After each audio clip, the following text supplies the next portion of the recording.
welcome to my memory tour of sites in Barcelona that I visited as a child.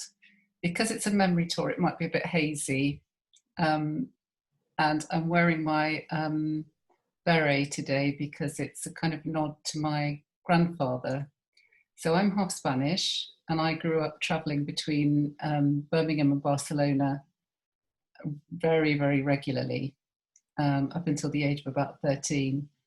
And we stayed for very long periods. So we stayed the whole of the summer holidays, all the Easter holidays. So we were there for good chunks of time. And these were very wonderful, joyful return visits. And you can imagine the contrast between Barcelona in the 1970s and Birmingham in the 1970s. So all these memories are kind of like a golden, it's like a golden haze of very long days at the beaches, picnics on the beach, going back home to my grandmother's flat where she would have prepared this wonderful meal, and just, life having a rhythm, and being in a very beautiful place, which at that point wasn't a major tourist location.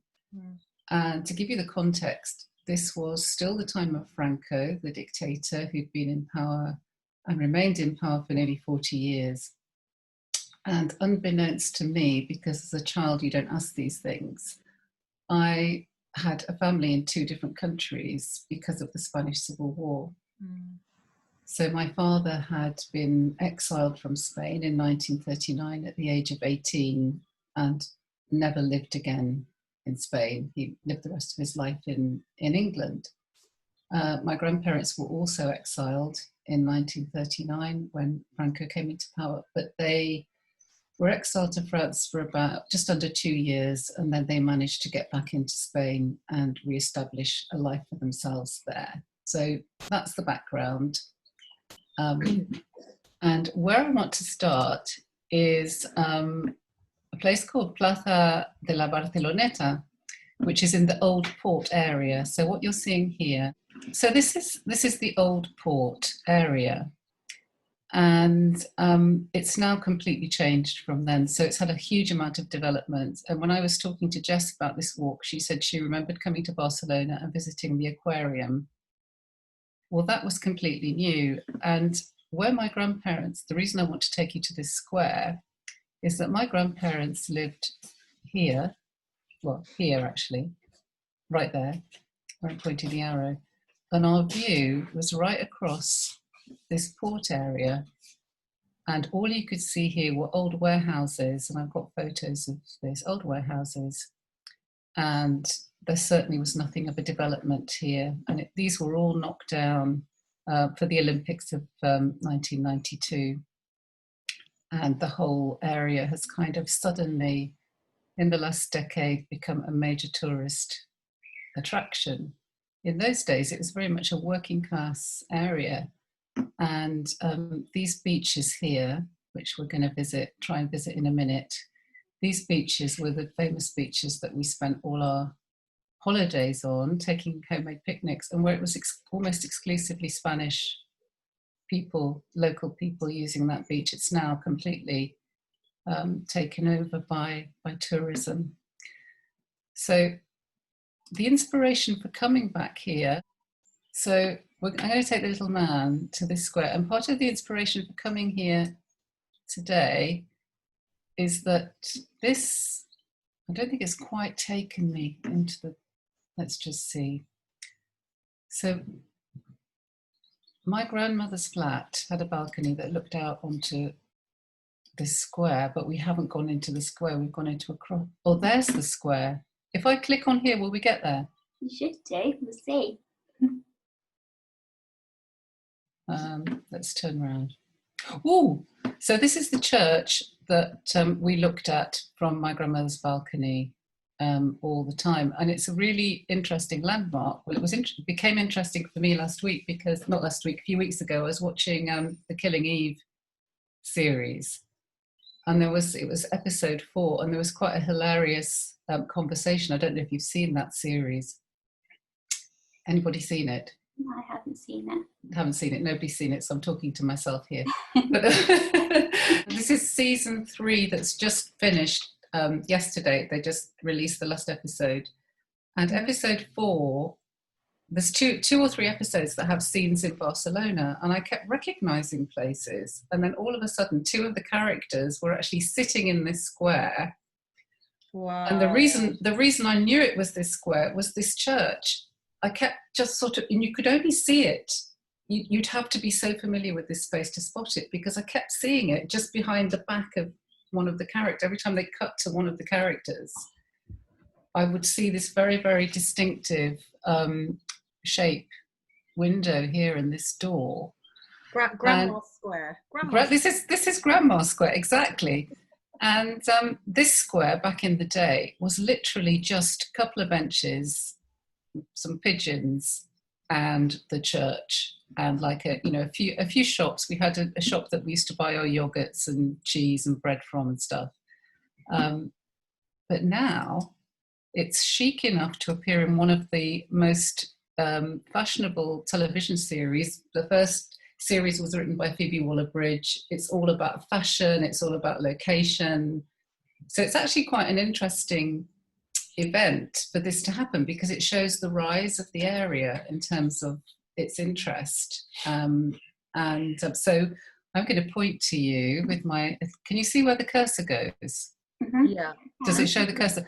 So just down this little street here is my grandmother's balcony. So it may even be, I think it may be the next row along, but I think it's on the very top level.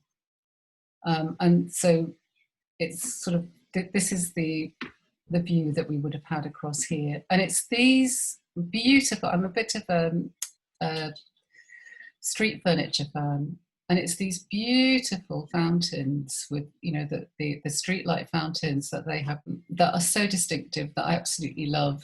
That you probably, people do drink the water. You probably, when my father was growing up in Spain, he drank water from one of these fountains and got typhoid, but that was back in the 1920s. I'm pretty sure they must be safe now, otherwise they wouldn't have them.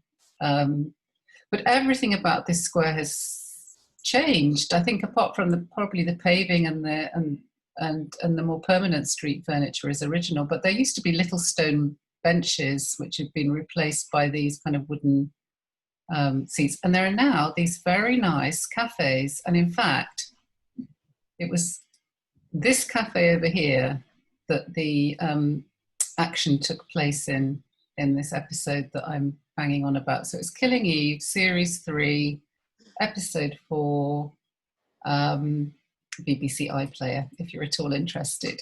As you can imagine, this is, obviously the sea's the same, the sand's the same, but these buildings would not have been here. This is all part of the new construction, some of which took place for the Olympics in '92. Subsequently, there's been a massive kind of extension of Barcelona all along here, with, I think it's called Poblenou, so that's the new part of Barcelona. Obviously, all these landmarks here are completely new. But this is it. This is my beach. Gorgeous. It is, isn't it? The port area that you just spoke about, that was full of warehouses, and then you could see, is that now where they have all the seafood restaurants? Do you know? Are they along? Is it on there? Let's visit, because that's the last one of the memories I remember, is going and having a kind of pretty wild night out at the seafood restaurants on the port. Yeah, I don't really remember where it was. I think that sounds very plausible to me. Yeah, it's quite interesting historically, because so where my grandparents lived, this is their street. This is the front of it. So this is where their flat would have been, more or less here, one of these buildings here. And you looked out over this sort of double carriageway, and then there was this promenade here, and then there's the sea. Now, when I was growing up, there was the buildings, there'd be cafes and shops and stuff. Have this double carriageway still. There was this walkway, but it was much narrower. And then the warehouses would have been here. Wow, that's amazing. So I think it's quite possible. What's interesting as well for me about it is the street name changed with the transition to democracy. So this was called Paseo Nacional, which is the national, avenue or street, whatever. And it's now called Paseo de Juan Borgo. So that was a big change for me to get used to in orientating myself. But it's basically the same, apart from the view is very different. This side of the street has retained so much of its character. The bank wasn't there, so that's Banco Santander. This is I think this might be the building, actually, or this one. It's one of these two, or slightly further. Actually, no, it's like just by the bins is the entrance to my grandmother's flat. But yeah, it could have been. There are restaurants along here. There are restaurants slightly behind, which it might be one of. I don't know. But this is kind of the main road that leads in from Barceloneta towards the Ramblas, if you know, if you can orientate yourself from the Ramblas. Yeah. Before we leave this area, we're going to go on a cable car ride. It's very close by. We used to be able to see it so we used to go up to say this is the building. I don't think it is. I think it's too ornate. It's the next one along. But we used to go up onto the roof terrace of my grandmother's flat, which was a shared area. And it's where residents had, washing like utility areas and storage spaces. But you could stand up there and look out across the port. And you'd see the statue of Columbus, and you'd also see the cable car. Yay! We're actually inside. Oh no, yes! This is interesting because this is true then. So it's now also got an amazing restaurant in it called Torre de Alta Mar, where they do the most extraordinary gourmet food. I follow them on Instagram and trawl. So I want to do that now. So yeah, I mean, they don't miss a trick, do they? They've managed to stuff a restaurant in here. I'm sure that the cable car still runs from here, though. And I mean, then they've got a captive audience, haven't they? If you've gone up there to go and on the cable car and see the sights, they've got you for a meal. And the views. I mean, the views. This is what they post on Instagram. Not just the food, but the views. Extraordinary. And what's it called again? Just Torre. So it's in the top corner here. Torre de Alta Mar. This is odd because we're seeing it here.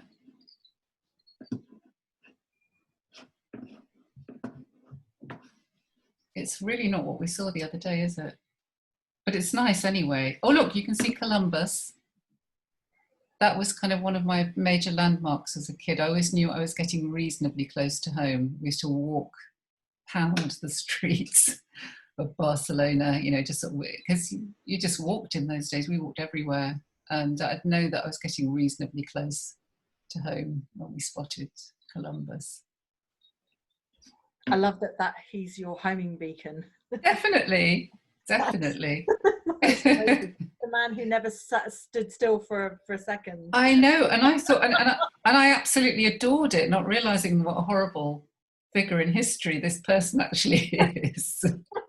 It's like, oh, but still incredible. Yeah. So for some reason, we're seeing, it's interesting this, I've noticed this today, how you get people sort of cut off a bit. It's weird, isn't it? Oh, look, there's a McDonald's there. Oh, this is the Imaginarium. So this is where you go across to the, yeah, from Torre de Alta Mar to McDonald's. It's got everything, isn't it? So this is actually not very exciting. The cable car port on the port is far more exciting than this. This is just kind of like, where you get on and off. But we have arrived, And yeah, somewhere near here is the Fundación Juan Miro, which I would like to just take you to if possible. It's gorgeous. It's has anybody been to it? Jess, you have, haven't you? I have. Well, yeah. I remembered this gallery, but didn't know what it was till we had a practice. Yeah. So I'm not sure when it was built, but the Fundación Miro is slightly out of the city. So you go on the cable car, you go to Montjuic, and it's set in this gorgeous location. It's got beautiful grounds. It's really, really lovely building, and the collection is absolutely fabulous. So that's the main entrance. And, you know, it really is stunning. Oh, okay. So this is clearly some context here, putting Miro in context with all the different movements and the different main players of his period.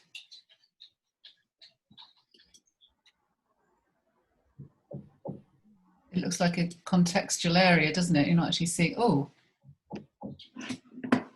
this looks like it might be a tapestry of one of his works. So it's quite interesting. He had so many different branches to his practice.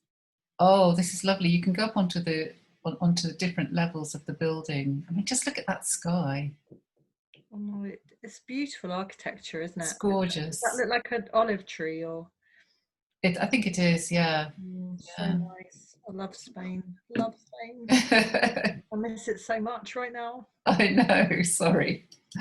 No, it's great. It's so nice to see it. Barcelona has such a rich design culture and such a deep understanding of its own history and the architecture, that there are all these kind of conversations going on between the architects across the decades and the styles, and you know, it's very sophisticated. I absolutely love it. Do you still own the flat, Grandma's flat? No, it was always rented because they were refugees, so they lost absolutely everything. And in fact, when they went back to Barcelona, they were only allowed back because they had people who would vouch for them, and they had to go through a tribunal and be declared, you know, people who were not threatening to the regime or dangerous in any way. And then they had to start from scratch. And they were civil servants. They were both civil servants, and they just sort of, you know, stayed in this very working class area and rented. They couldn't afford a property. So very sadly, when I think it's probably about just before Franco died, actually in 1975, they were too old to live on their own, and they came actually anymore. And it was a flat which didn't have any lifts. It was a very, very old kind of fashioned flat with no lifts, and of course they couldn't go up and down the stairs anymore after a certain point.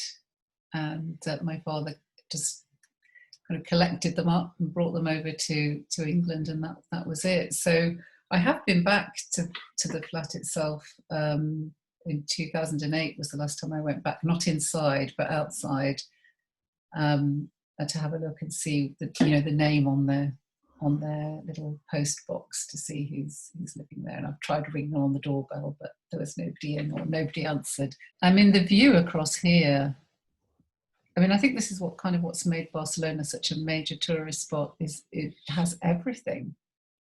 You know, it's got culture, it's got cuisine, it's got the sea, it's got architecture, it's got art, it's got, you know, mountains, it's got everything. Everything you'd possibly want in one location.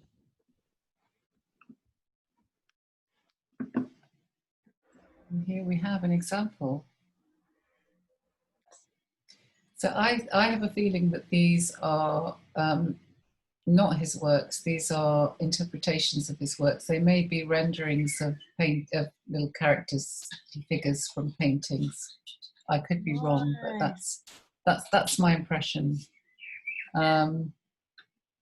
This is, as far as I remember, this is in the Barrio Gótico, which is the Gothic quarter. And this is the most jaw-dropping, beautiful building that, I mean, there are hundreds of Picasso museums, I think probably all around the world, but this is a very special one. It has a lot of his works across his lifespan, so it's got a lot of the works from when he was a very young boy, which show, you know, how prodigious his talent really was, from a complete, you know, from a very, very young age. I don't, you probably know this, Picasso's father was an art teacher himself, and quickly realized that he was being superseded by his child. So it's really beautifully done, this building, because it has this very authentic, gorgeous exterior, but the inside has been rendered to give a lot of sort of white cube spaces for the artwork. Now this is it's kind of iconic for me, because I remember being taken to this place, and we have photos to prove it. So we got family photos of us posing by these stairs, and I would have been about 7, maybe 8, and I'm doing my usual thing of lolloping about. I'm, you know, draped all over the place, and clearly, you know, I was had lots of difficulties with concentration as a child. I had undiagnosed dyslexia and dyscalculia, and it was dyspraxic as well. Of course, nobody knew all these things, but I found drawing very challenging, and I had have a very talented sister who would go on to go to art college, and I just used to end up with, you know, a complete mess on my on my paper when I tried to draw, because I didn't have the coordination that was required to do this fine motor coordination. And I just remember the impact of visiting this museum with my parents. I had parents who were culture vultures. They took, you know, to all the possible museums you could possibly go to. Wherever we were, we went to a museum or a castle or whatever. And it was here that I first saw the Picasso works, which the Cubist works, where you see people's faces and you get a nose and, you know, in the wrong place, and the eyes, both the eyes on the same picture plane, and all of that going on. And I just remember it being like, oh my God, I can definitely do that. And it was sort of the moment where I just thought, I really, really did want to be an artist. And it was then, you know, I went home, and when we got back to England, I was desperately, you know, kind of drawing and doing these kind of Picasso-esque faces, and felt incredibly inspired by it. Then subsequently lost that inspiration when it came to art A level, and went on to do history of art, because I thought I couldn't draw. And then sort of in later years got it back again. So it's kind of, you know, because I've realized there's lots of different ways of being an artist, but this is kind of like really iconic for me. And also because for years and years, I really thought Picasso looked like my grandfather. And I really thought that there, you know, I thought he was mine. He was all about, you know, this very personal relationship that I'd developed with him as a figure of inspiration. So when I went to university to read history of art, and I realized that he was this huge figure. He wasn't just somebody known to me. It was a bit of a shock. And then when I kind of realized some of the things that he'd done in his life, I had to go off him a bit, and it's taken me a long time to forgive him for you know, his misogyny and all the things that he's done to women in his life, and so on and so forth. Okay, well, this has to be one of the most gorgeous places on the planet. It do you know about Gaudi?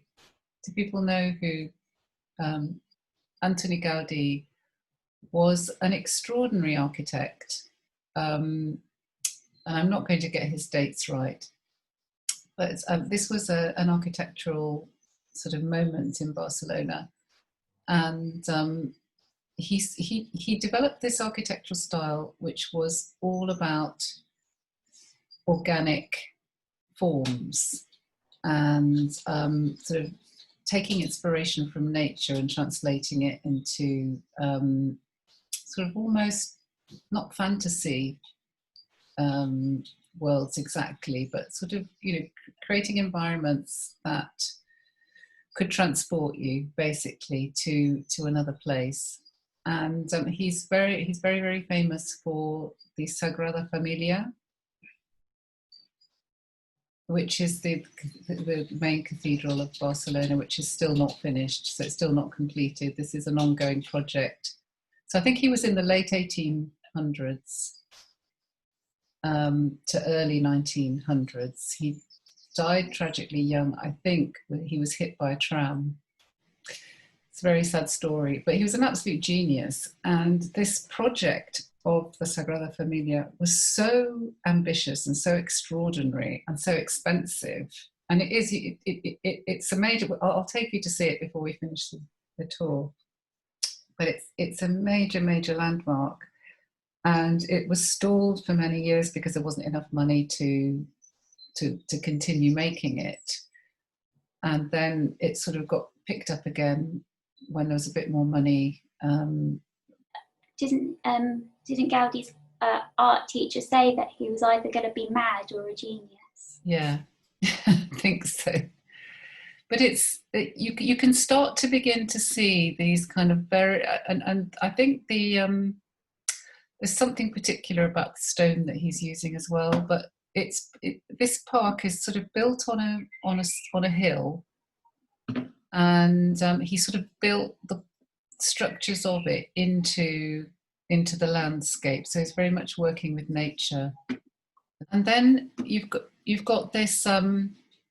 This is very typical of Gaudi. So this sort of mosaicing that goes on the facade of his buildings. This is kind of like, I don't really remember what this was built for or who commissioned it, but it's got this unusual for Gaudi, this other sort of, these other architectural influences coming in. I'm not sure what this is about really. It sort of, it's grotto-like, I think is the word that I would use to describe it. He took on lots of different influences as well, did lots of sort of fusions of styles. And everything in the park is related to his kind of design. I think he probably designed this too. So there's lots of, you know, ironwork, stonework, mixing materials, using mosaics. It's very highly decorative.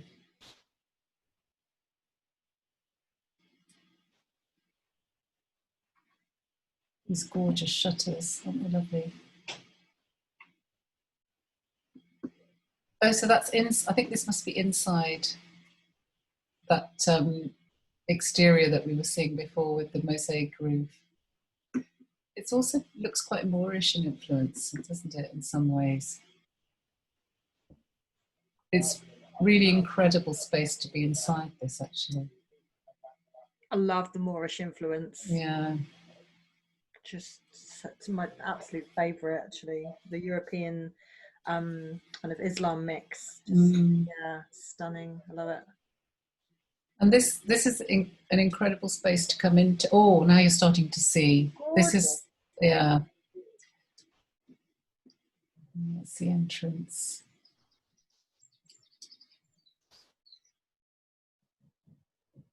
This gives you a much better view of it. Wow, stunning. Yeah.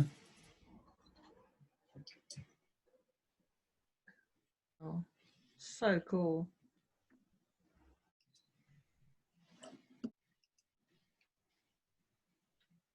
This is very typical, this tower.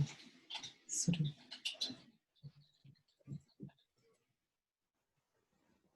Oh, here we go. Oh, wow. Yeah, I've seen these shots. Yeah. Yeah, very famous. I had that in a cuddly toy. Did you? Yeah. Oh, cute. Look at that. Amazing, isn't it? Looks like a Oh, lizard. here we go. This is a really good shot. This gives a good impression of. And this sort of, I don't know what this is called. This kind of, I want to say crenellations. I'm sure that's not right. It just sort of the way it zigzags in and out. I think it is. I think it is. Is it? Yeah. And then look at this. It's like some bonkers folly, isn't it? But brilliant. It kind of reminds me of like Machu Picchu or somewhere like that. Kind of Mesoamerican. Yeah. And actually, with the animal benches, it kind of reminded me of the Mexican Day of the Dead masks. That kind of sort of mosaic style. Mm-hmm. Yeah, that does link in actually. And that certainly feels very like a kind of some sort of Aztec or American. Yeah. And with the plants growing into it as well. Yeah. It's like art for art's sake. Like pure expression. Pure expression. I mean, these actually also look like gingerbread houses, don't they? There's so much going on here. It's amazing. Oh, look at this. There's a nice picture. That's a good shot because you've got that gingerbread house and then in the distance you've got all of the modern Barcelona. It's really amazing. This one. Yeah. Yeah, you can kind of see that, and then in the distance, the modern, the boring kind of straight. When he's like, woo! Much prefer his design. Yeah. I do just want to show you the Sagrada Familia. Ta-da! Oh, wow. Yeah. And actually, you can see some of the new bits. I think this is actually the new, I want to call it the wing. It's not the wing, it's the new end. So it's kind of one end of the cathedral. I remember there were two sides with the story of Jesus. One side is like more natural forms. The other side was more kind of graphic. And it's the modern one that's graphic. That's it. Yeah. Yeah. And it was quite controversial, I think, at the time. Some people just thought it was not in keeping. But I love the graphic one more. Really? And when I say graphic, I mean graphic style, like very angular, isn't it, and chipped, and I preferred them to look like non-naturalistic. It's amazing. Let's see if I can. I do remember that. I love that. Did you see that man?